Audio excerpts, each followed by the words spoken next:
Good morning, student. Today we will discuss about medical surgical nursing first. In medical surgical nursing first, we are discussing about GI tract abnormality. In GI tract abnormality, today we will discuss about hemorrhoids. We are discuss about hemorrhoids. Hemorrhoids को we can call piles. Hemorrhoids we can also call piles. We are discuss its definition. Hemorrhoids और piles क्या होता है? Hemorrhoids are painful, swollen, enlarged and bulging of blood vessel in the lower portion of rectum और anus. मतलब जो हमारा rectum है या जो एनल केनाल है उसके अंदर जो भी ब्लड वेसल्स यहाँ पे सप्लाई हो रही है उन ब्लड वेसल्स के अंदर इन्फ्लामेशन हो जाए, स्वेलिंग हो जाए, वहां पे उनका इनलार्जमेंट हो जाए, उनके वो पाउच लाइक बल्ज हो जाए उसका, तो उस बल्जिंग उस वेसल्स की जो बल्जिंग हुई है, इनलार्जमेंट जो हुआ है उसको हम बोलेंगे हेमोरॉइड। मतलब जब रेक्टम या एनस के अंदर जो वेसल्स है उनके अंदर स्वेलिंग हो जाती है तो उसको हेमोरॉइड बोलते हैं। स्वेलिंग इन द एनल और रेक्टल वेन कॉज हेमोरॉइड। मतलब इसके अंदर जो वेनस के अंदर रेक्टल की जो वेनस है उसके अंदर जो इन्फ्लामेशन हो रही है, स्वेलिंग हो रही है, उसको क्या कहेंगे? हेमोरॉइड या पाइल्स कहेंगे। अब नेक्स्ट हम बात करें इसके टाइप की कि हेमोरॉइड्स के कौन कौन से टाइप होते हैं। हेमोरॉइड मोस्टली दो टाइप की होती है। फर्स्ट वन है एक्सटर्नल हेमोरॉइड एंड सेकंड है इंटरनल हेमोरॉइड।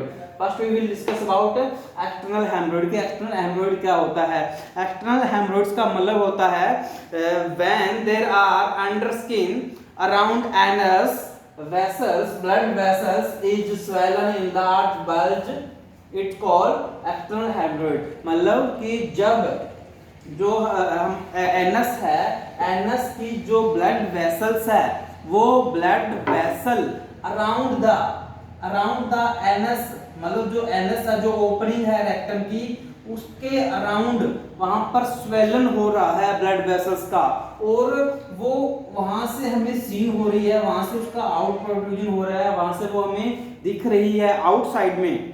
एनस की स्किन के अराउंड में जब ब्लड वेसल्स का, जैसे मान लो इस तरह से एनस है तो यहाँ पे ब्लड सप्लाई हो रही है, तो यहाँ पर ये ब्लड वेसल्स का एनलार्जमेंट हो जाए, एनस के जो रेक्टम केनाल है उसके बाहर आउटसाइड से, इससे आउटसाइड अगर बाहर आउट प्रोड्यूजन हो रहा है वो हमें सील हो रही है तो उसको हम बोलेंगे एक्सटर्नल हेमोरॉइड। वहीं दूसरा हम बात करें इंटरनल हेमोरॉइड्स क्या होगा, तो इंटरनल हेमोरॉइड का मतलब होता है कि जब जो ब्लड वेसल्स है उनका स्वेलन या एनलार्जमेंट जो हो रहा है वो विद इन कैनाल हो रहा है, मतलब वो इस ओपनिंग से बाहर नहीं आ रहा, इस ओपनिंग के अंदर ही कहीं पे हो रहा है, उसको हम बोलेंगे internal haemorrhoid. Means when anus vessel और rectal vessels inflamed or swollen occur in rectum canal is called internal hemorrhoid। मतलब यहाँ पे मैंने शो किया हुआ है, जैसे ये रेक्टम है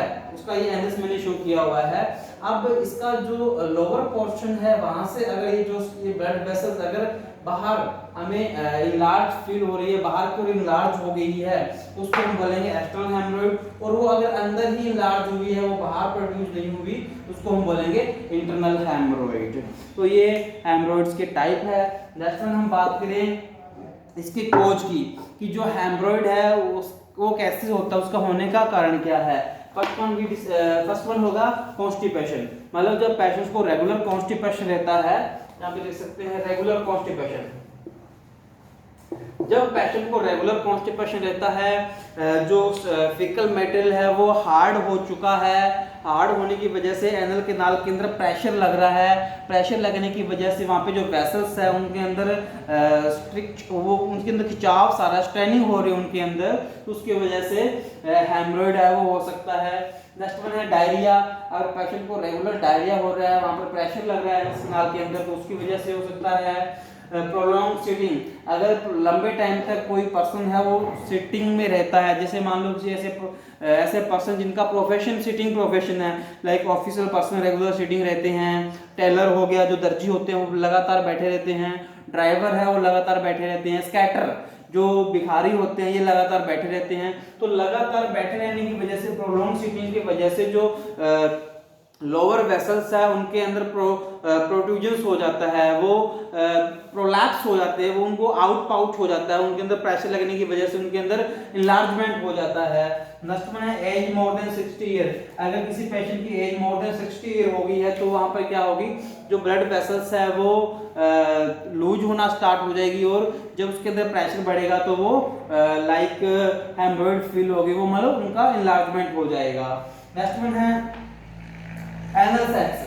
अगर एनल सेक्स कोई पर्सन कर रहा है तो एनल सेक्स की कंडीशन में भी पेशेंट्स की जो वेसल्स है, एनल्स की जो वेसल्स है वो ऑब्स्ट्रक्ट हो सकती है। सीवियर कफ, पेशेंट को रेगुलर कफ है, सीवियर कफ है, पेशेंट बार बार कफिंग कर रहा है, तो कफिंग की वजह से जो एनस कैनाल है उसके अंदर कॉन्ट्रैक्शन है वो ज्यादा होने की वजह से वेसल्स के अंदर अबनॉर्मलिटी आ सकती है। लिफ्टिंग हैवी वेट रेगुलर, अगर कोई person regular heavy weight lift कर रहा है, मतलब बहुत ज्यादा वो वेट लिफ्टिंग कर रहा है, बार बार वेट लिफ्टिंग कर रहा है, तो उसकी वजह से भी जो एनल वेसल्स है उसके अंदर ऑब्स्ट्रक्शन क्रिएट हो जाएगी। हेरिडिटी, अगर हमारी फैमिली में लगातार इस तरह की कंडीशन क्रिएट हो रही है, पहले किसी फैमिली मेंबर को थी, तो उस कंडीशन में भी हेमोरॉइड या पाइल्स हो सकता है। प्रेगनेंसी कंडीशन में क्या होगा, एब्डोमिनल के अंदर ऑब्स्ट्रक्शन होगा, एब्डोमिनल के अंदर प्रेशर इंक्रीज हो जाएगा, तो प्रेशर इंक्रीज होने की वजह से वो प्रेशर है जो एनस के अंदर जो वेसल्स है उन वेसल्स के ऊपर वो प्रेशर लग सकता है, तो वेसल्स के अंदर अबनॉर्मलिटी आ सकती है। लैक ऑफ फाइबर डाइट, अगर हम डाइट के अंदर फाइबर डाइट बहुत कम ले रहे हैं तो जो फिकल मटेरियल है वो हार्ड होने के चांसेस रहते हैं, तो जब फिकल मटेरियल हार्ड होता है वो यहाँ से जब पास होगा तो यहाँ की मसल्स को वो रप्चर कर सकता है, मसल्स को वो ऑब्स्ट्रक्ट कर सकता है। नेक्स्ट है एनल इन्फेक्शन। अगर इस एनल कैनाल के अंदर कोई इन्फेक्शन हो गया है तो इन्फेक्शन वहां पर इन्फ्लामेशन कर सकता है जिससे ब्लड वेसल अफेक्ट हो जाएगी। पोर्टल ऑब्स्ट्रक्शन, पोर्टल ऑब्स्ट्रक्शन का मतलब है कि जो लोअर पोर्शन से जो ब्लड है वो लीवर में जो वापस लीवर से होते हुए वापस हार्ट के जो राइट साइड में जाता है, जो पोर्टल वेन्स लेके जाती है, तो अगर पोर्टल वेन यहाँ से अगर ब्लड को प्रॉपर कैरी नहीं कर पाती, ब्लड यहीं पर रिटेन रहता है, तो वहां पर प्रेशर इंक्रीज होने की वजह से वेसल्स के अंदर एनलार्जमेंट हो सकता है। नेक्स्ट वन बात करें ओबेसिटी। अगर पेशेंट्स को ओबेसिटी है तो वहां पर प्रेशर है वो एनल कैनाल में प्रेशर है वो ज्यादा लगेगा, प्रेशर ज्यादा लगने की वजह से वेसल्स का एनलार्जमेंट हो जाएगा। नेक्स्ट वन है आवर यूज ऑफ लैक्टेटिव्स और एनीमा। अगर पेशेंट को बार बार हम लैक्टेटिव्स दे रहे हैं, मतलब जो फिकल मटेरियल को सॉफ्ट करने के लिए लैक्टेटिव्स दे रहे हैं, बार बार पेशेंट्स का जो फिकल मटेरियल पास नहीं हो रहा उसके लिए हम एनीमा उसको दे रहे हैं, तो उस कंडीशन में भी पेशेंट्स की जो ब्लड वेसल्स है वो रप्चर हो सकती है। नेक्स्ट हम बात करेंगे कोज के बाद इसकी पैथोफिजियोलॉजी की। पैथोफिजियोलॉजी, अब हम पैथोफिजियोलॉजी के बारे में बात करेंगे कि जो हेमोरॉइड है वो किस मैकेनिज्म के थ्रू हमारी बॉडी में अक्कर होगा, एनल्स के अंदर अक्कर होगा।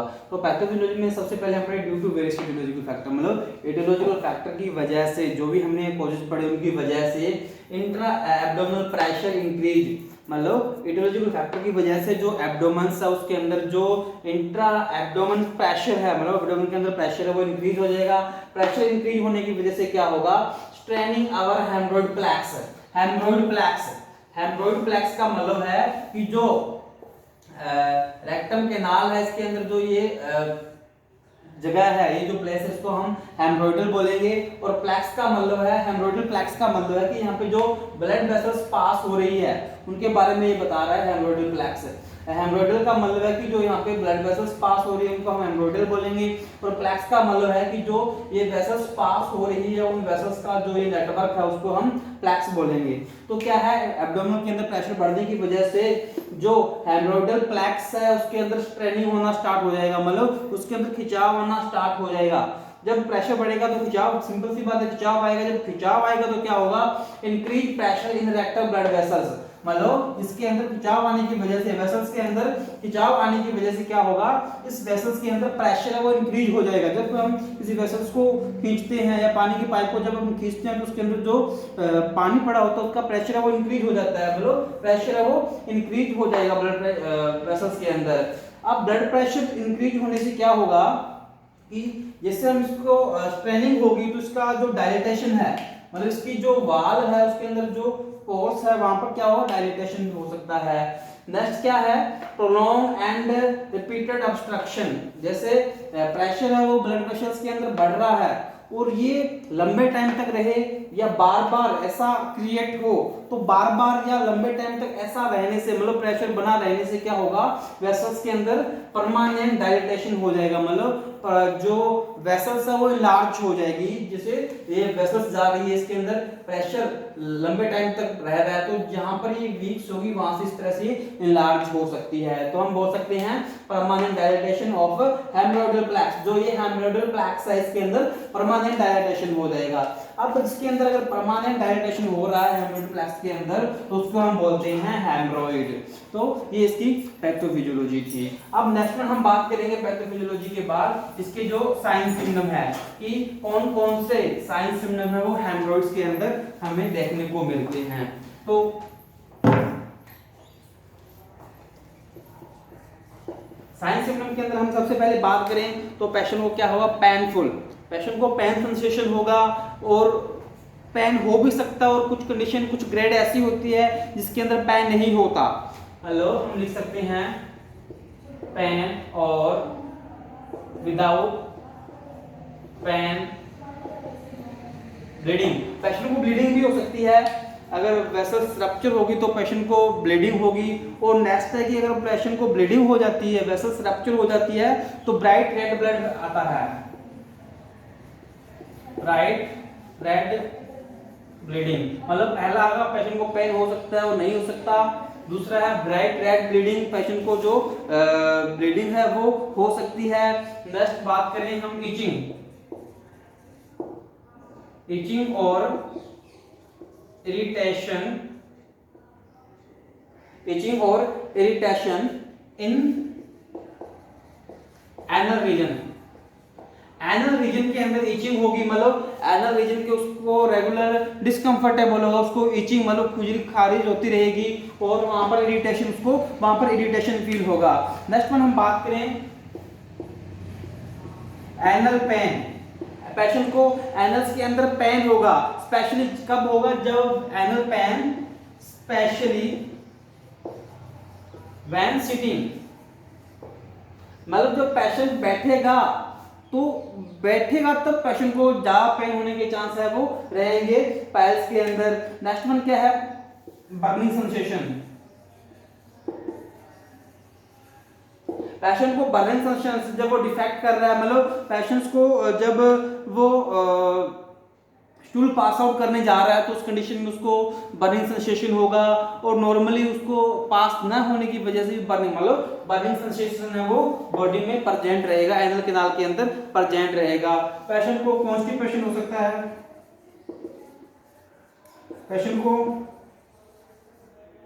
डायरिया, पेशेंट को डायरिया हो सकता है, पेशेंट को अनीमिया, अनीमिया हो सकता है, अनीमिया होने की वजह है कि ब्लड वेसल्स अगर रप्चर हो जाती है वहां से ब्लीडिंग ज्यादा होती है तो उसकी वजह से ब्लड वेसल्स अनीमिया हो जाएगा। वीकनेस, पेशेंट्स को वीकनेस फील होगी। तो उसके बाद हम बात करें तो पेशेंट्स को इसके अंदर एनोरेक्सिया, एनोरेक्सिया हो जाएगा क्योंकि जो फीकल मेडल है वो पास नहीं हो रहा तो पेशेंट को भूख नहीं लगेगी। तो मेन ये साइन सिम्टम है जो कि पेशेंट्स की बॉडी में हमें देखने को मिलेंगे। इसके अलावा कुछ माइनर और भी हो सकते हैं, जैसे डिस्कंफर्टेबल हो गया, स्लीप पैटर्न डिफेक्ट हो गया, लेथार्जी हो गया, कंफ्यूजन हो गया, इन्फेक्शन हो गया। तो ये कुछ कॉमन और भी साइन सिम्टम हो सकते हैं। इसके अलावा हम बात करें ग्रेड्स की, ग्रेडिंग ऑफ हेमरोइड, हेमरोइड्स की कौन कौन सी ग्रेड होती है, एक एग्जाम में पूछा हुआ है कि ग्रेड्स के बारे में। तो जो हेमरोइड्स है उसकी 4 ग्रेड होती है। First grade, second grade, third grade and last है फोर्थ।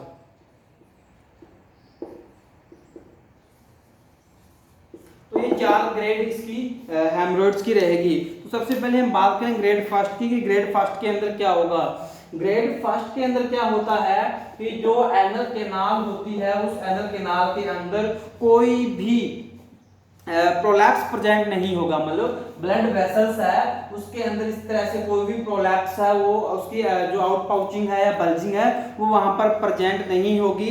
बस जस्ट प्रोमिनेंट, हमें बस हल्का सा उसके बारे में पता लगेगा कि हाँ हल्का सा यहाँ पर कुछ प्लेक्स के अंदर स्ट्रेन हो रहा है, वहां पर प्रोमिनेंस प्रेजेंट होगा। ठीक है, तो जहाँ पर बल्जिंग प्रेजेंट नहीं होती, सिर्फ वहां पर प्रोमिनेंस ब्लड वेसल्स के अंदर प्रेजेंट हो, तो उसको हम बोलेंगे ग्रेड फर्स्ट। ग्रेड सेकंड की बात करें तो वहां पर क्या होगा कि प्रोलैप्स है वो प्रेजेंट होगा। मतलब इस तरह से प्रोलैप्स है वो प्रेजेंट होगा। जब इस तरह से प्रोलैप्स प्रेजेंट होता है विदाउट ब्लीडिंग उसको हम बोलेंगे ग्रेड सेकंड। इसके अंदर क्या होगा कि इस तरह से जो प्रोलैप्स हो रहा है, उस प्रोलैप्स को अगर हम मैन्युअली बैक पुश करें तो वो पुश हो जाता है। मतलब जब ये प्लेक्स है वो कभी अक्कर होता है, उसको पुश करने से वो वापस अपनी जगह पे चला जाता है, तो वो ग्रेड सेकंड हेमरोइड होगा। नेक्स्ट वन हम बात करें ग्रेड थर्ड की। तो ग्रेड थर्ड हेमरोइड्स के अंदर क्या होगा, प्रोलैप्स है वो प्रेजेंट होगा, और जो प्रोलैप्स प्रेजेंट है वो उसको मैन्युअली हमने बैक पुश करेंगे तो वो बैक पुश होगा। जैसे ग्रेड फर्स्ट के अंदर पढ़ा कि प्रोमिनेंट प्रेजेंट होगा, ग्रेड सेकंड के अंदर पढ़ा कि जो इनलार्जमेंट है वो प्रेजेंट होगा बट वो अपने आप रिप्लेस हो जाएगा जब प्रेशर कम होएगा। तो नेक्स्ट है कि थर्ड ग्रेड में क्या है कि प्रोलैप्स वेसल्स का होगा, लेकिन वो अपने आप रिमूव नहीं होगा। जब उसको हम मैन्युअली जैसे हम इस तरह से फिंगर से उसको हम वापस अंदर की ओर पुश करेंगे, इस तरह से वापस फिंगर से पुश करेंगे तो वो पुश हो जाएगा, तो उसको हम ग्रेड थर्ड हेमरोइड्स बोलेंगे। नेक्स्ट वन हम बात करें ग्रेड फोर्थ ग्रेड की। तो फोर्थ ग्रेड के अंदर इनलार्जमेंट प्रेजेंट होता है, और जो इनलार्जमेंट प्रेजेंट होता है उसको अगर हम मैन्युअली बैक पुश करने की कोशिश करते हैं तो वो बैक पुश नहीं होता, मतलब वो परमानेंट रहता है। तो उस कंडीशन में हमें सर्जरी है वो इमीडिएटली करवानी पड़ती है, उसके लिए सर्जरी रिक्वायर होती है। तो ये 4 ग्रेडिंग थी हेमरोइड्स की। अब ग्रेडिंग के बाद नेक्स्ट हम बात करेंगे इसके डायग्नोसिस की, कि हम इसको कैसे डायग्नोज करेंगे। तो सिंपल वही हिस्ट्री ऑफ पैशन की हम हिस्ट्री लेंगे, फिजिकल एग्जामिनेशन हम उसका head to toe mostly anal canal का हम उसका फिजिकल एग्जामिनेशन करते हैं। उसके बाद हम जैसे यूएसजी करवा सकते हैं, या बेरियम एक्सरे, मतलब बेरियम अनीमा उसको हम देंगे, फिर एक्सरे करवाएंगे। नेक्स्ट हम यूएसजी अल्ट्रासाउंड है वो पेशेंट का करवा सकते हैं। फ्लोरोस्कोपी से हम पेशेंट्स को प्रॉब्लम हेमरोइड को डिटेक्ट कर सकते हैं। नेक्स्ट है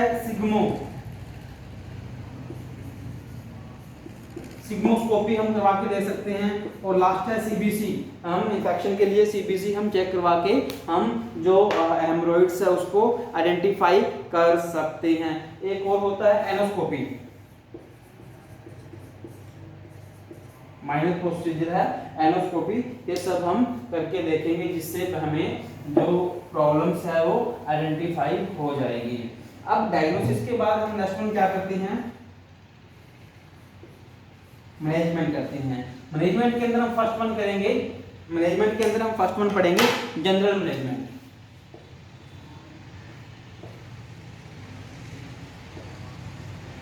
मतलब जनरली हम बात करें तो हम उसको कैसे मैनेज कर सकते हैं। तो जैसे हम उसको ज़्यादा से ज़्यादा पानी देंगे, जैसे मोर देन 3000 से ज़्यादा ml उसको हम पर डे उसको वाटर देंगे। दूसरा, उसको ज़्यादा से ज़्यादा फाइबर डाइट हम उसकी डाइट में देंगे, फ्रीक्वेंट डाइट देंगे, स्मॉल एंड फ्रीक्वेंट डाइट हम उसको देंगे। दूसरा, अगर वो पेशेंट स्पाइस ज़्यादा यूज कर रहा है तो उसको हम स्पाइसी फूड है वो अवॉइड करेंगे, मतलब उसको हम ज़्यादा स्पाइस है वो नहीं देंगे। अगर पेशेंट रेगुलर एक्सरसाइज करता है तो उसको हम रेगुलर एक्सरसाइज के लिए सजेस्ट करते हैं, तो पेशेंट को हेमरेड होने के चांसेस है वो कम हो जाएंगे। नेक्स्ट वन है कि अगर पेशेंट को बोवल मूवमेंट्स हो रहा है, पेशेंट्स को जैसे उसको सेंसेशन हो रहा है फीकल मैटर को पास आउट करने का, तो उसको वो डिले नहीं करेगा। जैसे उसको सेंसेशन अक्कर होगा डिफेक्ट का, तो वो इमीडिएटली फीकल को पास आउट करने के लिए टॉयलेट में जाएगा। नेक्स्ट वन अगर हम बात करें तो अगर इस तरह की कंडीशन हो रही है तो पेशेंट को हम स्टिच बाथ हम रेगुलर पेशेंट को अगर देते हैं तो उससे भी हेल्पफुल होता है। मतलब स्टिच बाथ से जो सर्कुलेशन है वो नॉर्मल हो जाता है, जिससे वेसल्स का आउट प्रोट्रूजन या उसका इलाजमेंट नहीं होगा। एंड नेक्स्ट वन है कि हम पेशेंट की जो हाइजीन होती है उसको हम मेंटेन करके रखेंगे।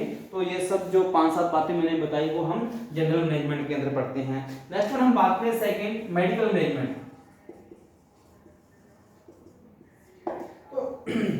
मेडिकल मैनेजमेंट के अंदर हम पेशेंट्स को नॉन स्टेरॉइड एंटी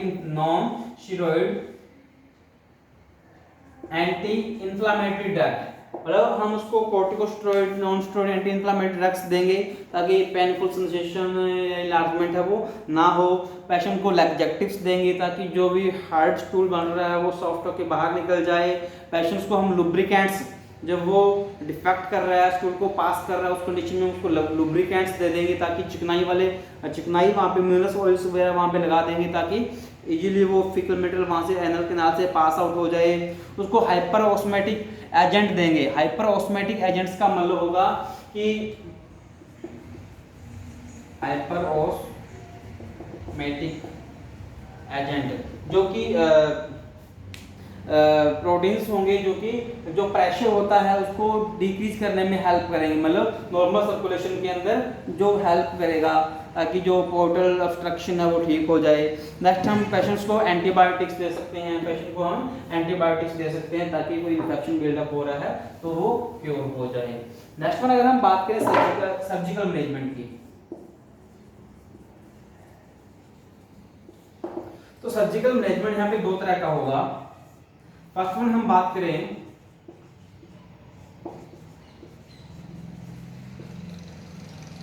और रहेगा हेमरॉइडेक्टमी, मतलब हम पेशेंट्स को हेमरॉइडेक्टमी जब हम करवाते हैं, मतलब कि जो पार्ट जहां पर हेमरॉइड हो गया है उस पार्ट को हम रिमूव कर देंगे तो उसको हम बोलेंगे हेमरॉइडेक्टमी। एक और इसी के अंदर जो न्यूली टेक्निक्स है स्टेपल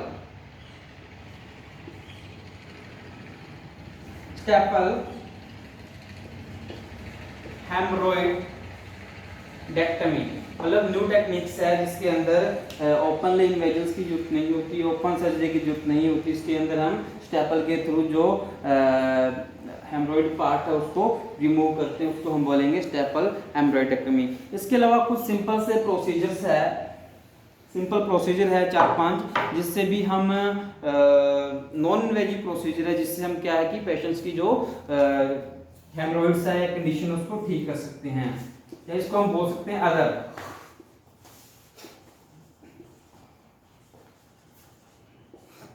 अदर प्रोसीजर है जो कि मैनेजमेंट में हेल्प करते हैं। तो फर्स्ट वन है स्क्लेरोथेरेपी।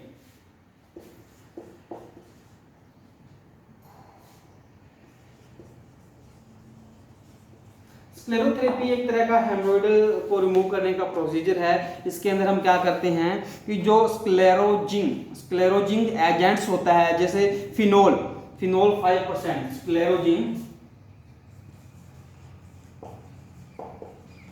एजेंट जो कि होता है फिनोल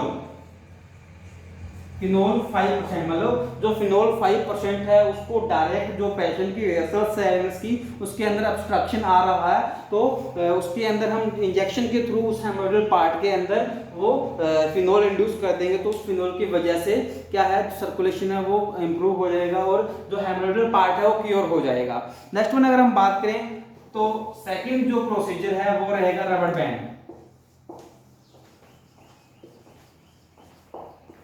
बैंड प्रोसीजर। तो रबर बैंड प्रोसीजर के अंदर क्या होगा कि जो जैसे मान लो इस एनल कैनाल के अंदर इस चीज का आउट बल्जिंग हो गई है, इनलार्जमेंट हो गई है, तो इस जो पाउच बना है जो इनलार्जमेंट हुआ है उसके ऊपर रबर बैंड हम लगा देते हैं, टाइट रबर बैंड लगा देते हैं, जिससे क्या होगा कि इस इनलार्जमेंट पार्ट्स को ब्लड सप्लाई है वो नहीं होगी, कम हो जाएगी। ब्लड सप्लाई जब नहीं होगी तो यहाँ पर इसका नेक्रोसिस होना स्टार्ट हो जाएगा। जब इसका नेक्रोसिस होगा तो धीरे धीरे ये सिकुड़ जाएगा, सिकुड़ कर वापस अपनी पोजीशन में चला जाएगा। तो हम रबर बैंड प्रोसीजर से भी इसको हम ठीक कर सकते हैं। एक होता है नेक्स्ट लेजर थेरेपी, जो सेकंड लास्ट है।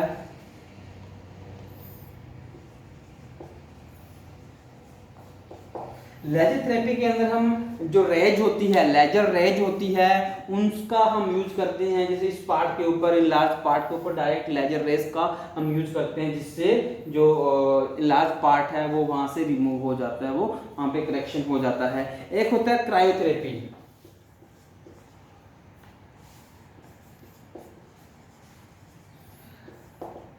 क्रायोथेरेपी के अंदर क्या होता है कि जो इनलार्जमेंट पोर्शन है, वेसल्स का जो पार्ट इनलार्ज हो गया है, वहां पर हम क्रायो एजेंट्स का यूज करते हैं। मतलब वहां पर हम फ्रीजिंग कर देते हैं। फ्रीजिंग करने से क्या होगा, ब्लड सप्लाई है वो रुक जाएगी। ब्लड सप्लाई रुकने से जो वहां पर जो इनलार्जमेंट है वो रिड्यूस होना स्टार्ट हो जाएगा, क्योंकि इसका जब न्यूट्रिशन नहीं मिलेगा तो उसके अंदर नेक्रोसिस होना स्टार्ट हो जाएगा और ये वापस अपनी कंडीशन में श्रिंक वो हो जाएगी। तो ये थी क्रायोथेरेपी। तो ये 4 प्रोसीजर है जो कि हम ओपीडी प्रोसीजर भी बोल सकते हैं। इनका भी हम यूज करके पेशेंट्स को इस कंडीशन पायल से, हेमरोइड से हम रिलीफ करवा सकते हैं। तो ये था आज का टॉपिक। अगर इसमें कोई डाउट होता है तो आप कमेंट करके वहां से पूछ सकते हो। Thank you.